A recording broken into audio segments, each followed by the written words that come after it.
पश्चिम बंगाल में कोयला तस्करी घोटाले की जांच के बीच टीएमसी और आईपैक से जुड़ा विवाद एक बार फिर से सुर्खियों में आ गया है और इस बार मामला सीधे प्रतीक जैन, आईपैक और जांच एजेंसी ईडी के नए संबंध तक पहुंच गया है। ईडी ने आईपैक से जुड़े प्रतीक जैन की पत्नी बारबी जैन और उनके भाई पुलकित जैन को पूछताछ के लिए दिल्ली स्थित मुख्यालय में तलब किया। दोनों को 15 अप्रैल को पेश होने का निर्देश दिया गया है। दरअसल मामला पश्चिम बंगाल और झारखंड में चल रही करोड़ों रुपए के कोयला तस्करी घोटाले की जांच से जुड़ा हुआ है। इसी मामले में ईडी पहले ही आईपैक के सह संस्थापक विनेश चंदेल को गिरफ्तार कर चुकी है।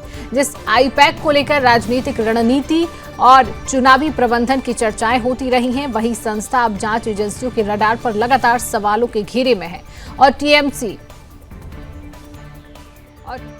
टीएमसी जो इस पूरे मामले को शुरू से ही राजनीतिक रंग देने की बात कहती रही है, अब एक बार फिर ईडी की इस कार्रवाई पर सवाल उठा रही है। ईडी का दावा है आईपैक वर्ष 2020 से टीएमसी के लिए राजनीतिक रणनीति एजेंसी के तौर पर काम कर रही है, जबकि टीएमसी से चुनाव से पहले की कार्रवाई बताते हुए विरोध जता रही है।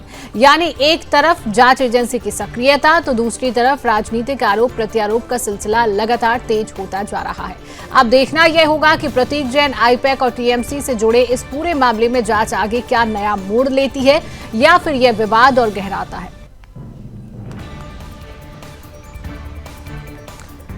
तो प्रतीक जैन के आवास पर तलाशी अभियान चलाया गया। ममता बनर्जी ने इसको लेकर रोक लगा दी थी। कोलकाता में कार्रवाई चली। हालांकि 15 अप्रैल को उनको दिल्ली मुख्यालय स्थित बुलाया गया है। नौकरशाहों और पुलिस के साथ वहां पर ममता बनर्जी भी पहुंची थी, कागजात लेकर वहां से निकली। लेकिन आपको ये भी बता दें कि ईडी ने सुप्रीम कोर्ट का दरवाजा खटखटाया। अधिकारियों ने जांच प्रक्रिया में बाधा डालने का भी आरोप लगाया। याचिका पर अब मंगलवार को सुप्रीम कोर्ट में सुनवाई होनी थी और सुनवाई को अनिश्चित काल के लिए फिलहाल टाल दिया गया है। तो अब कोयला घोटाले में फिर से टीएमसी पर सवाल खड़े हो गए। पश्चिम बंगाल में विधानसभा का चुनाव है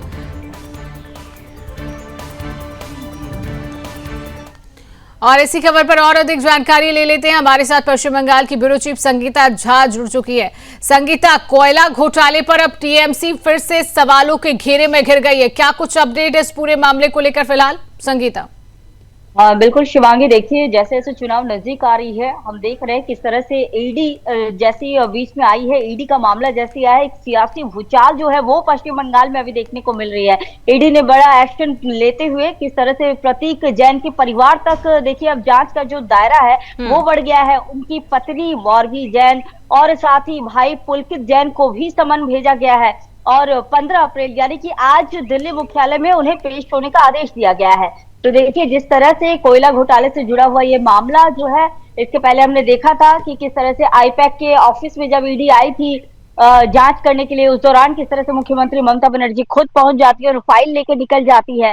तो ईडी जिस तरह से कोयला घोटाले में जो अब मामला सामने आ रहा है, जहां पश्चिम बंगाल और झारखंड के करोड़ों के कोयला तस्करी केस से जुड़ी हुई ये घटनाएं हैं, जिसमें पहले ही आईपैक के सह संस्थापक जो है विनेश चंदेल को गिरफ्तार किया गया था।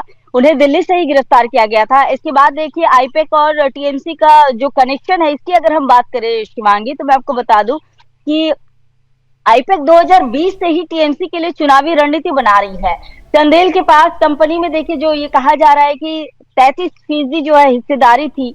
फिलहाल अभी कोर्ट से देखिए शिवांगी, इसमें यही अपडेट आ रही है कि दिल्ली के पटियाला हाउस कोर्ट ने बिल्कुल संगीता, और अब ये भी जानना होगा कि इस पूरे मामले को लेकर टीएमसी कितने बड़े सवालों के घेरे में है और कितना प्रभाव चुनाव पर पार्टी पर पड़ता है।